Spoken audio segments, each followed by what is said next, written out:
So the feature that I wanted to present here is the advanced buying options.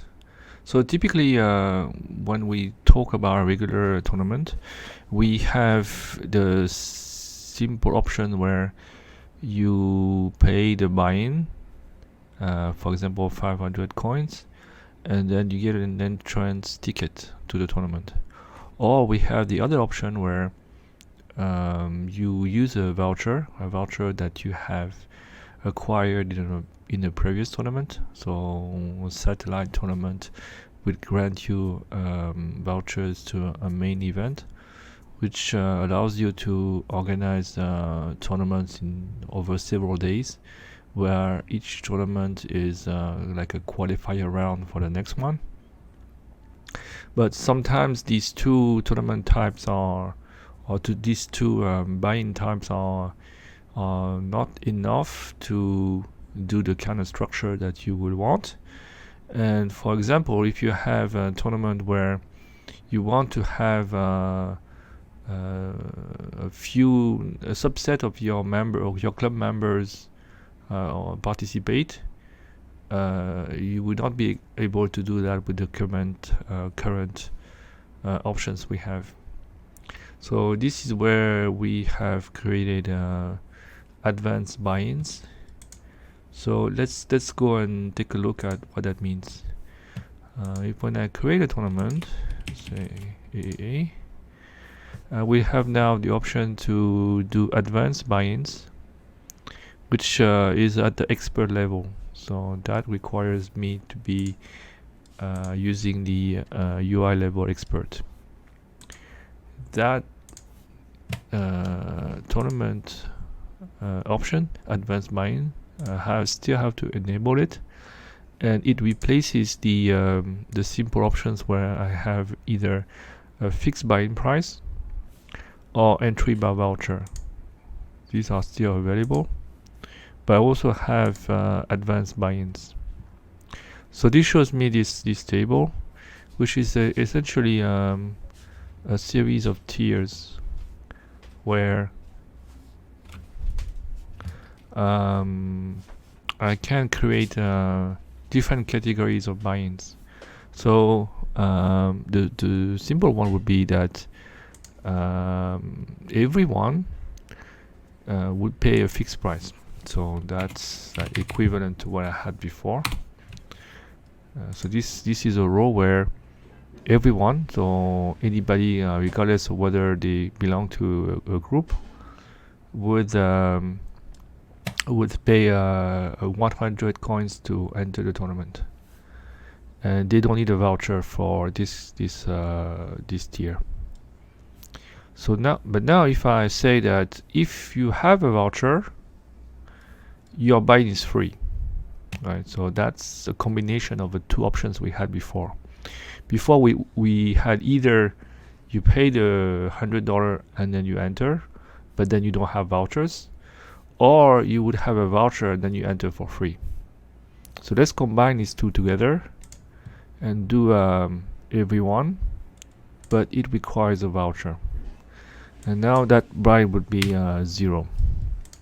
If I put something different than 0, it means that even though the player has a voucher, he would still have to contribute some money to buy in, but typically obviously lower than if he doesn't have a voucher.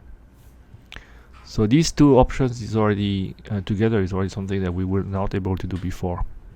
But we can go further and use a condition on the group. So now if I say not everyone, but the members of the test group, then if you are a member of a test group and you have a voucher, then let's say you pay 10 or 25. So that's a bit weird now, because everyone is obviously if you are a member of test and you also everyone. So a member of the test group would match these two conditions, condition on row 2 and on row 3. So how much will he pay? the system will automatically decide that you should pay the lowest amount. So in that case, 0. So the test condition is pretty much useless. So what we're going to do now is edit that second line and say that if you are not part of test, but you have a voucher, well, you still have to pay something. You say you pay 50. So we edit that row and we say 50. So now it makes a bit more sense, right? You can even go further and say that if you're a member of test and you don't have a voucher, you pay 25. But if you're a member of test and you have a voucher, then it's going to be free. So for this, I take the third row, edit it, remove the required voucher, and that would be 25 for this category. And finally, test with voucher would be 0. You can notice that if I select this row, there's a message. When I save, oh, I can save. But if I add a row and I say everyone with voucher, this message here tells me that that row already exists. So I can't have twice the same condition with different buy-ins. That would not make much sense. So here's my final table, which says that everyone, if you don't have a voucher, you pay 100. If you have a voucher, you pay 50. If you're a member of the test group, you pay 25. And if you have a voucher and you're a member of the test group, then you don't pay anything. So that's the structure. And the order of the rows are not important, because the system will find if you are matching any more than one category, one than more condition here, they would charge you the lowest buy-in. So this is it for this tournament, and I can publish it and see the results on the landing page. So that tournament is AAA. It tells me that I have to pay 25. So 25 was the price for a member of the test group who didn't have a voucher. And why is that the case? Let's check the group. So that you would have to go to My Club. Now you have a tab here for groups, and you have the group definitions. You can add the new group or edit a previous one. So we want to take a look at the test group. So click on test and select edit, and I see that Han2, which is my current user, Han2, is a member of this group. And here I have the other members of the club which are not members of this group. So I can move players from one column to the other by selecting on the right and then adding to the left, or selecting from the left and removing from the group, like that. So let's see what would happen if I remove myself from the test group. I remove the entry Han2 and I save the group definition. So now if I go back to the tournament, I will see that I'm charged $100, 100 coins, because I do not have the test group discount. So I pay full price, so the price without a voucher. I could also test with vouchers, but that would mean that I will have to play another tournament to get a voucher, or use the admin console. But that should work the same way. For example, here, if I click on play, I see that I've been deduced 100 coins. But if I go and add myself back to the group, right, test group, and to add selected, save, then look at this tournament again. that would be 25 only. It's only 25. So this is it for this feature.